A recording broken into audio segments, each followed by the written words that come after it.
It came to pass at that time that Judah departed from his brothers, and visited a certain Adullamite whose name was Hira.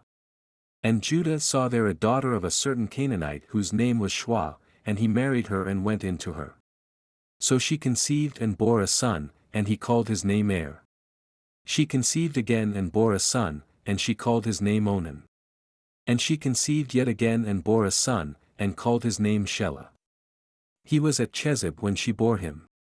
Then Judah took a wife for Er his firstborn, and her name was Tamar. But Er, Judah's firstborn, was wicked in the sight of the Lord, and the Lord killed him. And Judah said to Onan, Go into your brother's wife and marry her, and raise up an heir to your brother. But Onan knew that the heir would not be his, and it came to pass, when he went into his brother's wife, that he emitted on the ground, lest he should give an heir to his brother.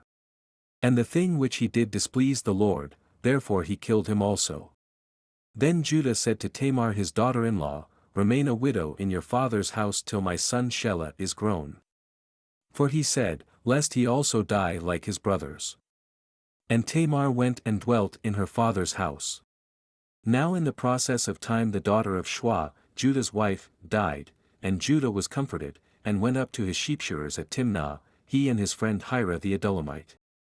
And it was told Tamar, saying, Look, your father-in-law is going up to Timnah to shear his sheep. So she took off her widow's garments, covered herself with a veil and wrapped herself, and sat in an open place which was on the way to Timnah, for she saw that Shelah was grown, and she was not given to him as a wife. When Judah saw her, he thought she was a harlot, because she had covered her face. Then he turned to her by the way, and said, Please let me come in to you, for he did not know that she was his daughter-in-law.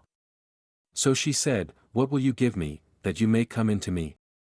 And he said, I will send a young goat from the flock. So she said, Will you give me a pledge till you send it? Then he said, What pledge shall I give you? So she said, Your signet and cord, and your staff that is in your hand. Then he gave them to her, and went in to her, and she conceived by him. So she arose and went away, and laid aside her veil and put on the garments of her widowhood. And Judah sent the young goat by the hand of his friend the Adullamite, to receive his pledge from the woman's hand, but he did not find her. Then he asked the men of that place, saying, Where is the harlot who was openly by the roadside? And they said, There was no harlot in this place. So he returned to Judah and said, I cannot find her. Also, the men of the place said there was no harlot in this place. Then Judah said, Let her take them for herself, lest we be shamed, for I sent this young goat and you have not found her.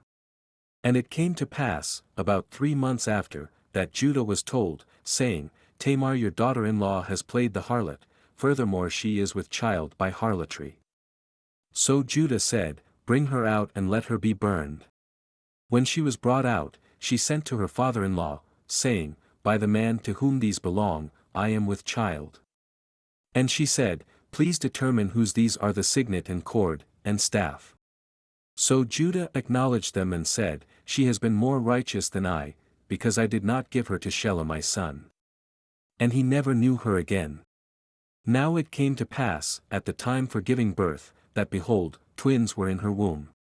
And so it was, when she was giving birth, that the one put out his hand, and the midwife took a scarlet thread and bound it on his hand, saying, This one came out first. Then it happened, as he drew back his hand, that his brother came out unexpectedly, and she said, How did you break through? This breach be upon you. Therefore his name was called Perez. Afterward his brother came out who had the scarlet thread on his hand. And his name was called Zerah.